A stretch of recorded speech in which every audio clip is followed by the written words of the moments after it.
تو جب کسی سے غلطی ہو جائے تو اس میں آپ انتشار میں مبتلا نہ ہوں. تو ہمیں لڑنا نہیں ہے، ایک دوسرے کو سپورٹ کرنا ہے. اس حوالے سے میں یہ ضرور کہوں گا کہ جس طرح کا بیان دیا گیا وہ غیر مناسب ہے، اور غلطی ہو جاتی ہے، انسان ہے، غلطی کرتا ہے. صبر ایک ایسی چیز ہے کہ اگر آپ یہ کرنا سیکھ لیتے ہیں تو کوئی آپ کو روک نہیں سکتا. بسم اللہ الرحمن الرحیم. هو القادر هو الحق هو المعین. گزشتہ چند دنوں سے سوشل میڈیا پر اہل سنت و جماعت کی دو تنظیمات، جن میں سے ایک تنظیم تبلیغی تنظیم ہے اور دوسری تنظیم سیاسی تنظیم ہے، ان کے درمیان کارکنان کے حوالے سے کچھ انتشار اور افتراق کی فضا قائم ہے. اس کی وجہ ایک بیان ہے جو میں یہ سمجھتا ہوں کہ غیر ارادی طور پر شاید دیا گیا اور نہیں دیا جانا چاہیے تھا، اور پھر اس کے نتیجے میں اہل سنت و جماعت کو نقصان کا سامنا کرنا پڑا. چند باتیں میں بڑے درد دل کے ساتھ عوام اہل سنت کے لیے عرض کر رہا ہوں.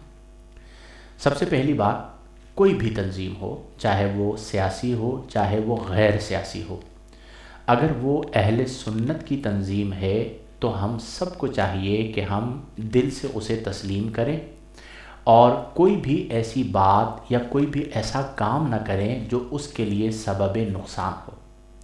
اس کی وجہ یہ ہے کہ جب ہم آپس میں اندرونی طور پر انتشار میں مبتلا ہوں گے تو بیرونی اور خارجی جو چیلنجز ہے ہم ان کا کیسے مقابلہ کریں گے. انسان خطا کا پتلا ہے. بعض اوقات جوش کی وجہ سے یا بعض اوقات کما حقہ تیاری نہ ہونے کی بنا پر ایسا بیان دے دیا جاتا ہے یا نکل جاتا ہے جو کہ غیر مناسب ہوتا ہے. اب اگر گھر کے ایک فرد نے غلطی کر لی تو دوسرے فرد کا کام ہے کہ وہ اسے سنبھالے. اگر جانبین سے اغلاط ہوں گی تو انتشار بڑھتا چلا جائے گا. ہم الحمدللہ سب مذہبی لوگ ہیں، دین کی بات کرتے ہیں، تو ہمیں بھی اپنے اندر برداشت پیدا کرنی ہوگی. بعض اوقات ہم عدم برداشت کا شکار ہو جاتے ہیں، اور جب ہماری محبوب اور پسندیدہ شخصیت کے حوالے سے کوئی جملہ آتا ہے تو ایک لمحے میں ہم تعلیمات قرآن و حدیث کو بھی پس پشت ڈال کر مخالفت پر اتر آتے ہیں. قرآن کریم فرقان حمید میں اور نبی کریم صلی اللہ علیہ وسلم کی احادیث مبارکہ میں ہمیں یہ سکھایا گیا ہے کہ ہم اپنے اندر حلم کو پیدا کریں، بردباری کو پیدا کریں، برداشت کو پیدا کریں. اللہ کریم ارشاد فرماتا ہے وَالْكَاظِمِينَ الْغَيْظَ، اور غصے کو پی جانے والے، وَالْعَافِينَ عَنِ النَّاسِ، اور لوگوں کو معاف کر دینے والے، واللہ یحب المحسنین، اور اللہ تعالیٰ احسان کرنے والوں کو پسند فرماتا ہے. تو جب کسی سے غلطی ہو جائے تو اس میں آپ انتشار میں مبتلا نہ ہوں، اور اس میں خاص طور پر ذمہ بنتا ہے تنظیمات کے جو بڑے افراد ہوتے ہیں، جو بڑی مجلسیں ہوتی ہیں، تنظیمات کی یوں کہہ لیجیے شورا ہوتی ہے، ان کی ذمہ داری بنتی ہے کہ وہ انتشار کو دبائیں، افتراق کو کم کریں. بعض اوقات ایسا ہوتا ہے کہ جب کسی تنظیم کو غیر معمولی طور پر کامیابی مل رہی ہوتی ہے، پذیرائی مل رہی ہوتی ہے، تو شیطان حسد میں بھی مبتلا کر دیتا ہے. تو اپنے دل پر غور کریں کہ جس دین کے لیے ہم کام کر رہے ہیں اسی دین کے لیے وہ بھی کام کر رہے ہیں. تو ہمیں لڑنا نہیں ہے، ایک دوسرے کو سپورٹ کرنا ہے. اس حوالے سے میں یہ ضرور کہوں گا کہ جس طرح کا بیان دیا گیا وہ غیر مناسب ہے، اور غلطی ہو جاتی ہے، انسان ہے، غلطی کرتا ہے. بیان دینے سے پہلے یا بالخصوص جو قائدین ہیں وہ تقریر کرنے سے پہلے نکات اپنے پاس لکھ لیں، 5 رکنی ٹیم بنا لیں. بعض اوقات جوش خطابت کی وجہ سے مجمع بہت بڑا ہوتا ہے، جوش بہت زیادہ ہوتا ہے، کنٹینٹ ختم ہو جاتا ہے 10 منٹ کے بعد، تو غلطی ہو جاتی ہے.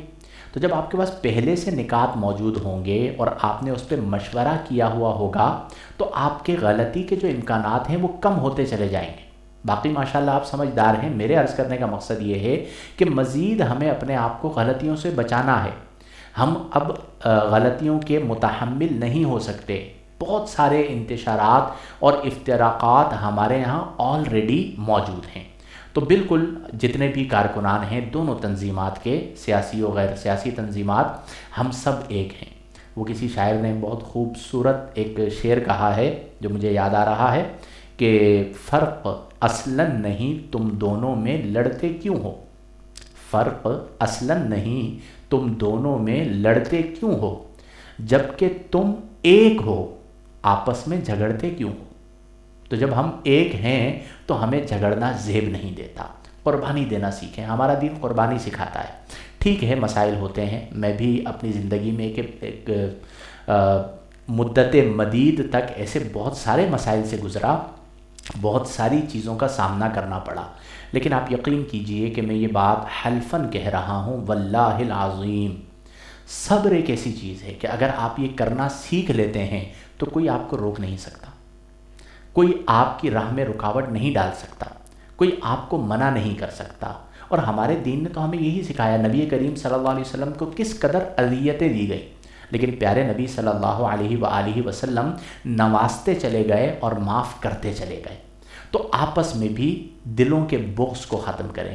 بدقسمتی سے ہمارے یہاں یہ پایا جاتا ہے، ایک طبقہ دوسرے طبقے سے، ایک خانقاہ دوسری خانقاہ سے، ایک جماعت دوسری جماعت سے بغض شدید رکھتی ہے۔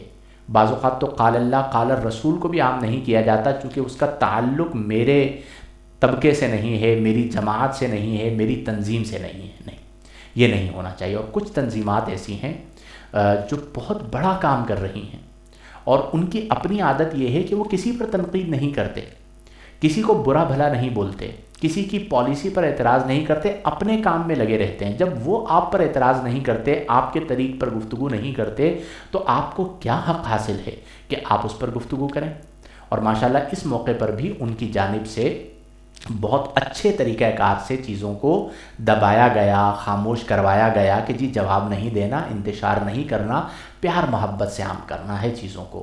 تو اپنے اندر پیار، محبت، چاہت، الفت، ان سب چیزوں کو بیدار کریں اور معاف کرنا سیکھیں۔ ایک حدیث مبارکہ میں اس حوالے سے آپ کی گوش گزار کرنا چاہوں گا۔ نبی کریم صلی اللہ علیہ وآلہ وسلم نے ارشاد فرمایا، مستدرک للحاکم کی حدیث مبارکہ ہے، آپ ارشاد فرماتے ہیں کہ جسے یہ پسند ہو کہ اس کے لیے جنت میں محل بنایا جائے، اور ہم سب کے یہ چاہت ہوگی کہ جی میرا بھی محل جنت میں بن جائے، تو آپ نے ارشاد فرمایا، اور اس کے درجات بلند کیے جائیں، تو آپ نے ارشاد فرمایا اسے چاہیے کہ جو اس پر ظلم کرے یہ اسے معاف کرے، اور جو اسے محروم کرے یہ اسے عطا کرے، اور جو اس سے قطع تعلق کرے یہ اس سے ناتا جوڑے۔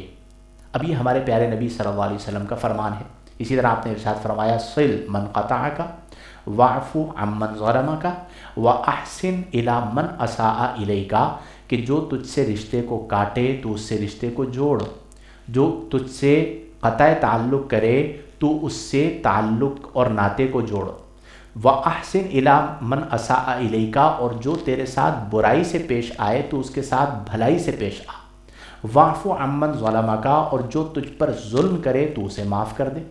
تو جب ہمارے پیارے نبی صلی اللہ علیہ وسلم کی تعلیمات یہ ہیں تو پھر ہم آپس میں کیوں لڑتے ہیں؟ تو اس لیے اپنے دلوں کو بڑا کریں، انتشار، افتراق، اس طرح کی چیزوں میں مبتلا نہ ہوں۔ اور اگر آپ کے اوپر کوئی ایسا فرد ہے جو آپ کے دل میں یہ بیج بوتا ہے، جسے بغض کہا جاتا ہے، اناد کا بیج بوتا ہے، تو اس سے اپنے آپ کو دور کر لیں، کیونکہ قبر میں آپ نے جواب دینا ہے، اس نے آپ کا جواب نہیں دینا۔ قیامت کے دن آپ جواب دہ ہیں، آپ کا جو سربراہ ہے وہ جواب دہ نہیں ہے۔ تو ایسے لوگوں سے دوری اختیار کریں، اپنے دلوں کو بڑا کریں، یہی ہمارے پیارے نبی صلی اللہ علیہ وسلم کی تعلیمات ہیں۔ تو برائے مہربانی جو لوگ اس میں مبتلا ہوئے اب تک توبہ کریں، اللہ سے معافی طلب کریں، اور جس سبب سے انتشار و افتراق ہوا اسے دور کریں، اور ایکسکیوز کرنے میں، معافی مانگ لینے میں آدمی چھوٹا نہیں ہوتا، بڑا ہوتا ہے۔ دونوں اپنے اپنے طور پہ کام کر رہے ہیں، اور اسی طرح کام کرتے رہیں، یہی ہماری آنکھوں کی ٹھنڈک ہے۔ اللہ تبارک و تعالی ہم سب کو توفیق عمل عطا فرمائے۔ وآخر دعوانا ان الحمد للہ رب العالمین۔